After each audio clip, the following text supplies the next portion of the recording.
রাতের নিশ্চিদ্র আধার, বাতাসেও এক অদ্ভুত রহস্যের ছোঁয়া। এমনই এক পবিত্র রজনীতে শুয়ে আছেন জাতির পিতা হযরত ইব্রাহিম আলাইহিস সালাম। হঠাৎ ঘুমের মধ্যে তিনি একটি আশ্চর্য স্বপ্ন দেখলেন। এক ঐশ্বরিক কণ্ঠ যেন তাকে ডেকে বলছে, হে ইব্রাহিম, তুমি কোরবানি করো। হযরত ইব্রাহিম আলাইহিস সালাম এই স্বপ্ন দেখে জেগে উঠলেন। নবীর প্রতি স্বপ্নাদেশ ওহীর সমতুল্য, তাই তিনি ভোরবেলা 100 উট আল্লাহর রাস্তায় কুরবানি করে দিলেন। পরের দিন আবার তিনি শুয়ে রয়েছেন, ঘুমের ভেতরে আবার ভেসে আসলো অলৌকিক সেই কণ্ঠস্বর। কে যেন তাকে বলছেন, হে ইব্রাহিম, তুমি আল্লাহর রাস্তায় কুরবানি করো। তিনি এবারেও দ্বিধাহীন মনে আরো 100 উট আল্লাহর রাস্তায় কুরবানি করলেন। তবুও শান্তি এলো না তার মনে। তার হৃদয়ের গহীনে যেন কিছু বলছে, মনে হচ্ছে আল্লাহ রব্বুল আলামিনের দরবারে তার এই কুরবানি কবুল হয়নি। অতঃপর তৃতীয় দিন তিনি যখন আবার বিছানায় শায়িত, তখন আবার ভেসে আসলো সেই দৈববাণী। এক ঐশ্বরিক কণ্ঠ যেন তাকে ডেকে বলছে, হে ইব্রাহিম, তুমি আল্লাহর রাস্তায় তোমার সবচেয়ে প্রিয় বস্তুটি কুরবানি করো। পরের দিন সকালে হযরত ইব্রাহিম আলাইহিস সালাম গভীর চিন্তায় মগ্ন হলেন। তিনি ভাবতে লাগলেন, আমি পরপর 2 দিন 200 উট আল্লাহর রাস্তায় কুরবানি করলাম, তবুও কেন মনে হচ্ছে এই কুরবানি যেন কবুল হয়নি।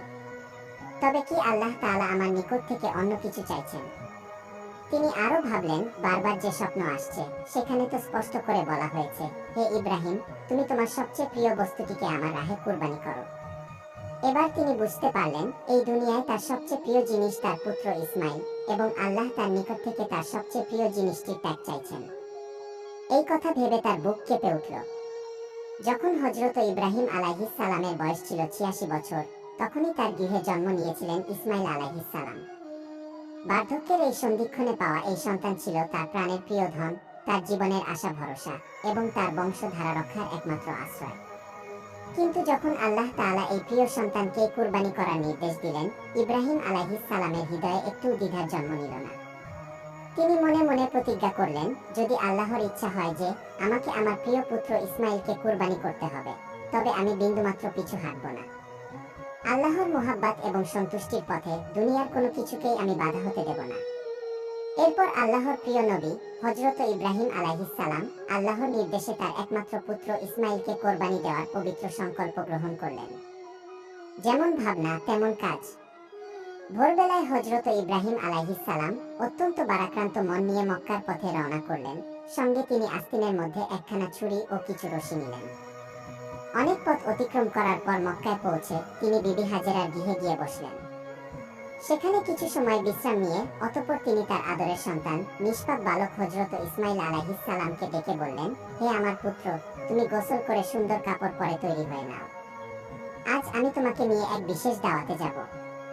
হযরত ইসমাইল আলাইহিস সালাম ছোট থেকেই পিতার সান্নিধ্য থেকে অনেক দূরে বড় হয়েছেন। তিনি কখনো বুঝে উঠতে পারেননি পিতার কোমল ভালোবাসা এবং পিতার স্নেহের ছায়া। আজ হঠাৎ বাবার ডাকে এমন এক দাওয়াতের আমন্ত্রণে তার হৃদয় আনন্দে ভরে উঠল। তড়িঘড়ি করে তিনি ছুটে গেলেন তার মায়ের কাছে। উচ্ছ্বাস ভরা কণ্ঠে বললেন, আম্মা জান, আপনি জানেন আব্বাজান আমাকে বলেছেন তিনি আমাকে সঙ্গে নিয়ে এক জায়গায় দাওয়াতে যাবেন। আম্মা জান, আপনি দয়া করে আমাকে গোসল করিয়ে দিন আর আমার সবচেয়ে সুন্দর জামাটা পরিয়ে দিন। আজ আমি পিতার সঙ্গে দাওয়াতে যাব। আম্মা জান, আমার আর তর সইছে না। বিবি হাজেরা কিছুক্ষণ স্তব্ধ হয়ে রইলেন। সন্তানের উচ্ছ্বাস দেখে তার মনেও আনন্দের ঢেউ খেলে গেল, কিন্তু অন্তরে কোথায় যেন এক অজানা শঙ্কা ভর করল।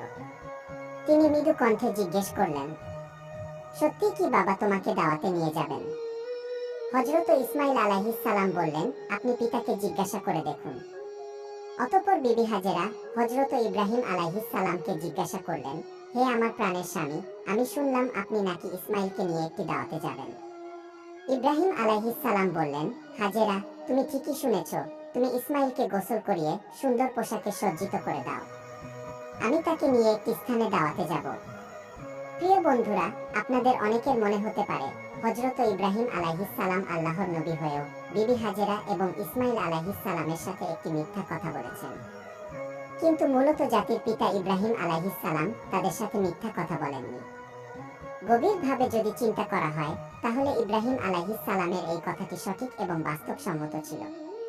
কেননা তিনি হযরত ইসমাইল আলাইহিস সালামকে নিয়ে আল্লাহর একটি দাওয়াতে যাচ্ছিলেন।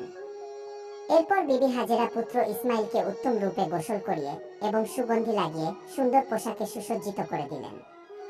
অতঃপর ইসমাইলকে স্বামীর হাতে তুলে দেওয়ার পূর্বে বিবি হাজেরা বললেন, হে আমার প্রাণের স্বামী, ইসমাইলকে আমি ছোট থেকে আজ পর্যন্ত লালন পালন করেছি, কিন্তু এই সময়ের মধ্যে এক মুহূর্তের জন্য তাকে আমার দৃষ্টির আড়াল হতে দিইনি। হে আমার প্রিয় স্বামী, আপনি সবসময় তাকে দেখে রাখবেন, কখনোই তাকে আপনার চোখের আড়াল করবেন না। যতক্ষণ না আপনি ইসমাইলকে নিয়ে আমার কাছে ফিরে আসছেন, ততক্ষণ আমি উদ্বিগ্ন থাকব। আমি প্রতীক্ষায় থাকব আপনাদের পথের দিকে চেয়ে, আপনাদের আগমনের আশায়। হযরত ইব্রাহিম আলাইহিস সালাম বিবি হাজেরার এই কথাগুলো শুনলেন, কিন্তু কোনো উত্তর দিলেন না। তার হৃদয়ে এক অস্থির তুফান বয়ে যাচ্ছিল, তার মুখে কোনো কথা ফুটে উঠছিল না। চোখের কোণায় জমে থাকা অশ্রু যেন বেরিয়ে আসতে চাইছিল, কিন্তু তিনি তার সেই অশ্রুগুলোকে আল্লাহ রব্বুল আলামিনের মহব্বতের দরিয়ায় চেপে রেখেছিলেন। এরপর হযরত ইব্রাহিম আলাইহিস সালাম তার ছোট্ট পুত্র ইসমাইলকে সঙ্গে নিয়ে মিনার পাহাড়ের দিকে রওনা হলেন। অভিশপ্ত ইবলিস যখন দেখতে পেল মানব জাতির পিতা হযরত ইব্রাহিম আলাইহিস সালাম আল্লাহ রব্বুল আলামিনের নির্দেশ পালনের জন্য তার একমাত্র পুত্রকে কুরবানি করার দৃঢ় সিদ্ধান্ত নিয়েছেন, তখন এটা তার সহ্য হলো না। সে বলতে লাগলো, হায় আফসোস, আমি ইবলিস, আমি মানুষের শত্রু, আল্লাহর অবাধ্যতার কারণে জান্নাত থেকে বিতাড়িত হয়েছি এবং আজীবনের জন্য জাহান্নামী হয়ে গেছি। অথচ এই মানব জাতির একজন সন্তান ইব্রাহিম আল্লাহর প্রিয় বান্দা হয়ে উঠবে, এটা আমি কিভাবে সহ্য করব? এটা কখনোই হতে দেওয়া যাবে না। ইব্রাহিমকে যেভাবেই হোক তার সিদ্ধান্ত থেকে ফেরাতে হবে। তখন ইবলিস একটি ষড়যন্ত্রের ফন্দি আঁটল। সে একজন ভালো মানুষের ছদ্মবেশে বিবি হাজেরার নিকটে উপস্থিত হলো।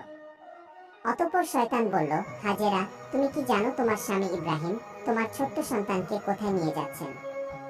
বিবি হাজেরা বললেন, কেন? তিনি ইসমাইলকে বিশেষ একটি দাওয়াতে নিয়ে যাচ্ছেন। ইবলিস তখন মনে মনে বলল, আমি এতদিন যা শুনে এসেছি তাই সত্য।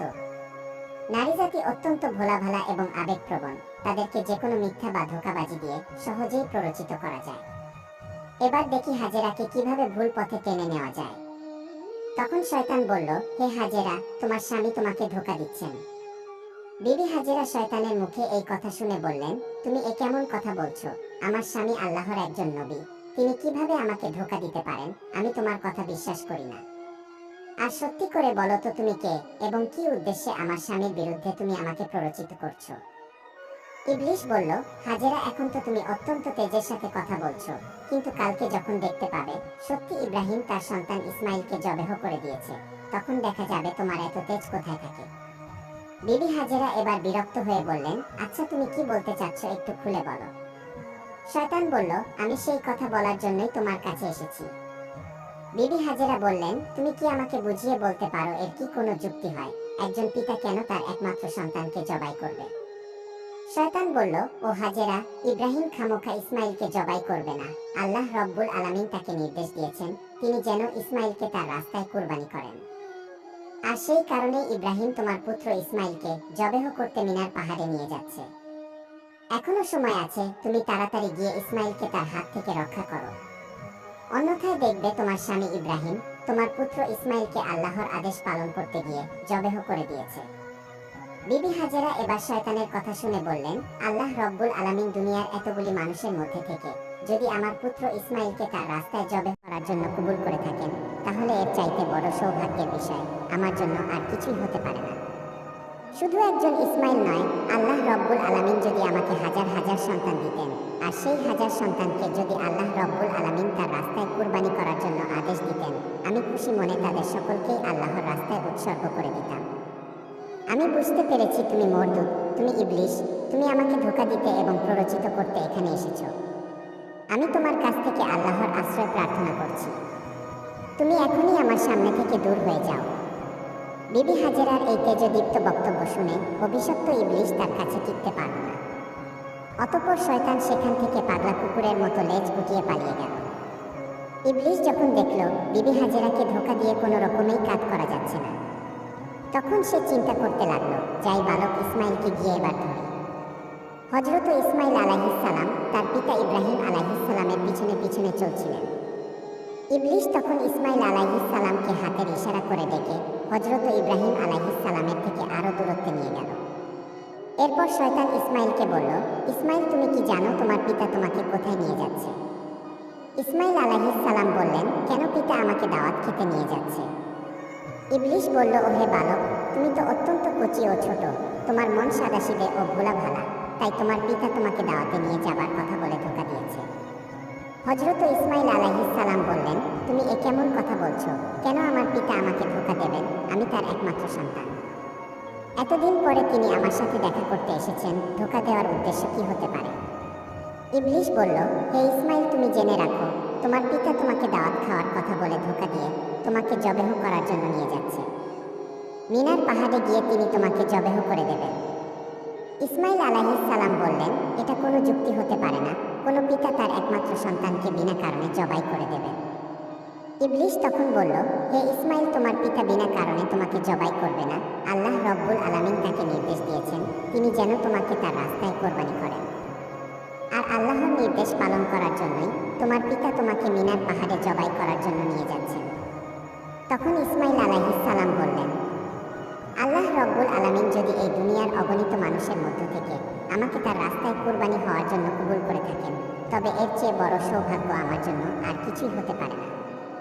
আমি বুঝে গেছি তুমি সেই অভিশপ্ত ইবলিস। হে ইবলিস, তুমি জেনে রাখো, আল্লাহ রব্বুল আলামিন যদি আমাকে লক্ষ কোটি জীবন দিতেন আর সেই প্রতিটি জীবনকে যদি তার রাস্তায় কুরবানি করার জন্য কবুল করতেন, তবে আমি প্রতিবারই সেই কুরবানির জন্য প্রস্তুত থাকতাম। তুমি এখনই আমার দৃষ্টির সামনে থেকে দূর হয়ে যাও, আমি তোমার অনিষ্ট থেকে আল্লাহর কাছে আশ্রয় প্রার্থনা করছি। এরপর হযরত ইসমাইল আলাইহিস সালাম ইবলিস শয়তানকে লক্ষ্য করে পাথর নিক্ষেপ করতে লাগলেন। সেই ঘটনাকে স্মরণ করে আজও হজযাত্রীরা হজের সময় শয়তানকে পাথর নিক্ষেপ করেন। এরপর হযরত ইব্রাহিম আলাইহিস সালাম পুত্র ইসমাইল আলাইহিস সালামকে নিয়ে মিনা প্রান্তরে পৌঁছালেন।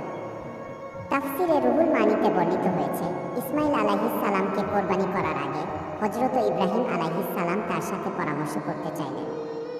পবিত্র কুরআনে সূরা সাফফাতে বলা হয়েছে, অতঃপর সে বলল, হে আমার পুত্র, আমি স্বপ্নে দেখেছি যে আমি তোমাকে জবেহ করছি, এখন তুমি বলো তোমার অভিমত কি? তখন হযরত ইসমাইল আলাইহিস সালাম বললেন, হে আমার পিতা, আপনি যা আদিষ্ট হয়েছেন তাই করুন। ইনশাআল্লাহ আপনি আমাকে ধৈর্যশীলদের অন্তর্ভুক্ত পাবেন। হযরত ইসমাইল আলাইহিস সালামের এরূপ জবাব শুনে ইব্রাহিম আলাইহিস সালাম অত্যন্ত খুশি হলেন। অতঃপর হযরত ইসমাইল আলাইহিস সালাম তার পিতাকে লক্ষ্য করে বললেন, আব্বাজান, আপনি তো আমাকে জবেহ করে দিবেন, তার পূর্বে আমার কয়েকটি অনুরোধ রয়েছে, আপনি কি দয়া করে আমার সেই অনুরোধ রক্ষা করবেন? হযরত ইব্রাহিম আলাইহিস সালাম বললেন, বাবা, তুমি তোমার আরজিগুলো পেশ করতে পারো, আমি সেগুলিকে যথাসাধ্য রক্ষা করার চেষ্টা করব।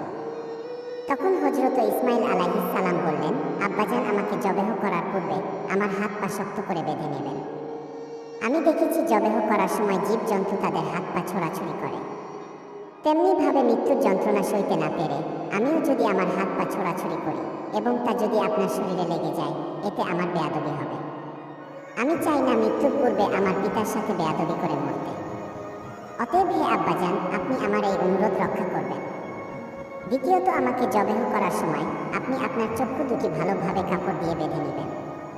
কেননা জবাই করার সময় যদি আপনার দৃষ্টি আমার চেহারায় পড়ে, তাহলে হয়তো আপনার মনে আমার প্রতি ভালোবাসা জেগে উঠবে, যাতে আপনার জবেহের কাজে ব্যাঘাত সৃষ্টি হবে।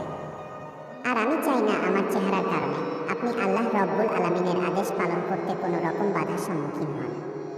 তৃতীয়ত, আমার যে আবদারটা হলো, কোরবানি করার পর যখন আপনি গৃহে প্রত্যাবর্তন করবেন, তখন আমার রক্তমাখা জামা কাপড়গুলো আমার জনম দুঃখিনী মায়ের নিকটে সমর্পণ করবেন এবং তাকে আমার সালাম জানাবেন, বলবেন যে তার এই ত্যাগের বিনিময়ে আমরা একত্রে বেহেশতে অবস্থান করতে পারব।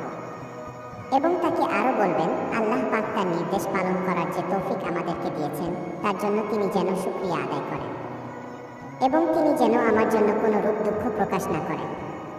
হযরত ইব্রাহিম আলাইহিস সালাম পুত্রের মুখে এই কথাগুলো শ্রবণ করে অত্যন্ত সন্তুষ্ট হলেন। তিনি তার আস্তিনের নিচে পূর্বেই একটি রশি এবং একখানা ছুরি লুকিয়ে রেখেছিলেন। অতঃপর তিনি সেই রশি বের করে হযরত ইসমাইল আলাইহিস সালামের হাত ও পা ভালোমতো বেঁধে নিলেন। এরপরে তিনি তার চোখ একটি কাপড় দিয়ে বেঁধে নিলেন। অতঃপর হযরত ইসমাইল আলাইহিস সালামকে জবেহ করার জন্য মাটিতে শুয়ে দিলেন। জাতির পিতা হযরত ইব্রাহিম আলাইহিস সালাম তার হাতে ছুরি নিয়ে প্রস্তুত রয়েছেন। তিনি জবেহ করবেন তার একমাত্র সন্তান ইসমাইলকে এবং তিনি এর মাধ্যমে চাচ্ছেন আল্লাহর আদেশ পালন করতে। তিনি সংকল্প করেছেন আল্লাহর আদেশ পালন করতে তাকে পৃথিবীর কোনো শক্তি বাধা দিতে পারবে না। আল্লাহ রব্বুল আলামিনের প্রেমে এবং মহব্বতে মাতোয়ারা হয়ে পিতা তার পুত্রের গলায় ছুরি চালিয়ে দেবেন। এই দৃশ্য দেখে আসমান এবং জমিনের ফেরেশতারা প্রকম্পিত হয়ে যাচ্ছে। তারা আল্লাহর তাসবিহ ও পবিত্রতা ঘোষণা করে যাচ্ছে। এরপরে হযরত ইব্রাহিম আলাইহিস সালাম পুত্র ইসমাইলের গলায় ছুরি চালাতে যাবেন। এমন সময়ে আল্লাহ রব্বুল আলামিন ছুরিকে নির্দেশ দিলেন, হে ছুরি, খবরদার, তুই ইসমাইলের গলার একটি পশমও কাটবি না। তুই যদি ইসমাইলের গলার একটি পশম কাটিস, তাহলে তোর জন্য আমি জাহান্নামের আগুনকে অবধারিত করে দেব। অতঃপর হযরত ইব্রাহিম আলাইহিস সালাম বিসমিল্লাহ বলে পুত্র ইসমাইলের গলায় ছুরি চালিয়ে দিলেন। কিন্তু ছুরি তো পূর্বেই আল্লাহর নির্দেশ পেয়েছে। সে আল্লাহর ভয়ে ভীত হয়ে ইসমাইল আলাইহিস সালামের গলার একটি পশমও কাটল না। হযরত ইব্রাহিম আলাইহিস সালাম বারবার ইসমাইল আলাইহিস সালামের গলায় ছুরি চালাচ্ছেন, কিন্তু কোনো রূপেই তিনি তার গলা কাটতে সক্ষম হচ্ছিলেন না। তখন হযরত ইসমাইল আলাইহিস সালাম পিতাকে বললেন, আব্বাজান, আপনি সম্ভবত আমার স্নেহের প্রভাবে প্রভাবিত হয়ে জোরে ছুরি চালাতে পারছেন না। আব্বাজান, আপনি আপনার গায়ের সমস্ত শক্তি দিয়ে ছুরি সঞ্চালন করুন। আমরা যদি আল্লাহ রব্বুল আলামিনের আদেশ পালনে ব্যর্থ হই, তাহলে আমাদের দুজনকে জবাবদিহি করতে হবে। ইসমাইল আলাইহিস সালামের এই কথা শুনে পুনরায় হযরত ইব্রাহিম আলাইহিস সালাম তার গায়ের সমস্ত শক্তি দিয়ে তার গলায় ছুরি চালাতে লাগলেন। কিন্তু তারপরেও ছুরি হযরত ইসমাইল আলাইহিস সালামের একটি পশমও কাটল না। অনেকক্ষণ ধরে এভাবে ছুরি চালানোর পরে হযরত ইব্রাহিম আলাইহিস সালাম একেবারেই বিরক্ত হয়ে গেলেন। অতঃপর তিনি সজোরে ছুরিটি একদিকে নিক্ষেপ করলেন, আর সেই ছুরি গিয়ে লাগলো একটি পাথরের গায়ে। সঙ্গে সঙ্গে সেই পাথরটি দ্বিখণ্ডিত হয়ে গেল। ইব্রাহিম আলাইহিস সালাম চোখ খুলে দেখলেন ছুরির আঘাতে পাথর দ্বিখণ্ডিত হয়ে গেছে। অতঃপর তিনি আবার ছুরিটিকে হাতে নিলেন। এরপর আল্লাহর নামে পুনরায় তিনি হযরত ইসমাইল আলাইহিস সালামের গলায় ছুরি চালাতে যাবেন। এমন সময় আল্লাহ রব্বুল আলামিন হযরত জিবরাইল আলাইহিস সালামকে হুকুম দিলেন, হে জিবরাইল, তুমি বেহেশত থেকে একটি দুম্বা নিয়ে যাও, আর ইসমাইলকে সরিয়ে তার জায়গায় বেহেশতি দুম্বাটি রেখে দাও। হযরত জিবরাইল আলাইহিস সালাম চোখের পলকে বেহেশত থেকে একটি দুম্বা নিয়ে চলে আসলেন। প্রিয় দর্শক, এখানে একটি কথা বলে রাখা ভালো। এই দুম্বাটি ছিল হযরত আদম আলাইহিস সালামের নেক সন্তান হাবিলের কোরবানিকৃত দুম্বা, যেটি আল্লাহ রব্বুল আলামিন এতদিন বেহেশতে সংরক্ষণ করে রেখেছিলেন। অতঃপর হযরত জিবরাইল আলাইহিস সালাম ইসমাইল আলাইহিস সালামকে সরিয়ে ইব্রাহিম আলাইহিস সালামের ছুরির নিচে সেই বেহেশতি দুম্বাটি রেখে দিলেন। আর এদিকে হযরত ইব্রাহিম আলাইহিস সালাম ছুরি চালিয়ে দিলেন, সাথে সাথে বেহেশতি দুম্বাটি কোরবানি হয়ে গেল। কিন্তু হযরত ইব্রাহিম আলাইহিস সালাম মনে করলেন তার পুত্র ইসমাইলকে তিনি কোরবানি করে দিয়েছেন। কোরবানি সম্পন্ন হওয়ার সাথে সাথে হযরত ইব্রাহিম আলাইহিস সালাম বললেন, আলহামদুলিল্লাহ। অতঃপর তিনি তার চোখ খুলে দেখলেন ইসমাইল আলাইহিস সালাম তার পাশে দাঁড়িয়ে আছে এবং কোরবানি হয়ে গেছে একটি বেহেশতি দুম্বা। এই দৃশ্য দেখে হযরত ইব্রাহিম আলাইহিস সালাম আল্লাহর ফেরেশতা জিবরাইল আলাইহিস সালামকে জিজ্ঞাসা করলেন, হে ভাই জিবরাইল, আল্লাহ রব্বুল আলামিন তবে আমার কোরবানি কবুল করেননি কেন? আমি আমার পুত্র ইসমাইলকে কোরবানি করতে সক্ষম হলাম না কেন? হযরত জিবরাইল আলাইহিস সালাম বললেন, হে ইব্রাহিম, আল্লাহ তাআলা আপনার প্রতি সন্তুষ্ট হয়েছেন। আপনি তার নির্দেশ পালন করতে গিয়ে স্বীয় পুত্রকে কোরবানি করতে উদ্যত হয়েছিলেন, এবং আপনার পুত্র যেভাবে আল্লাহর নির্দেশ মান্য করে স্বীয় প্রাণ তার রাহে উৎসর্গ করতে প্রস্তুত হয়েছিলেন, তাতে আল্লাহ পাক আপনাদের পিতা ও পুত্র দুজনের উপর অত্যন্ত সন্তুষ্ট। তিনি আপনাদের দুজনকেই পরীক্ষা করেছিলেন এবং আপনারা সেই পরীক্ষায় উত্তীর্ণ হয়েছেন। আল্লাহ রব্বুল আলামিন আপনার উপর সন্তুষ্ট হয়ে বেহেশত থেকে একটি দুম্বা প্রেরণ করেছেন, আর সেই দুম্বাটিকে আপনি কুরবানি করেছেন। হযরত জিবরাইল আলাইহিস সালামের মুখ থেকে এই কথা শ্রবণ করার পর হযরত ইব্রাহিম আলাইহিস সালাম পুনরায় আল্লাহ রব্বুল আলামিনের শুকরিয়া আদায় করলেন।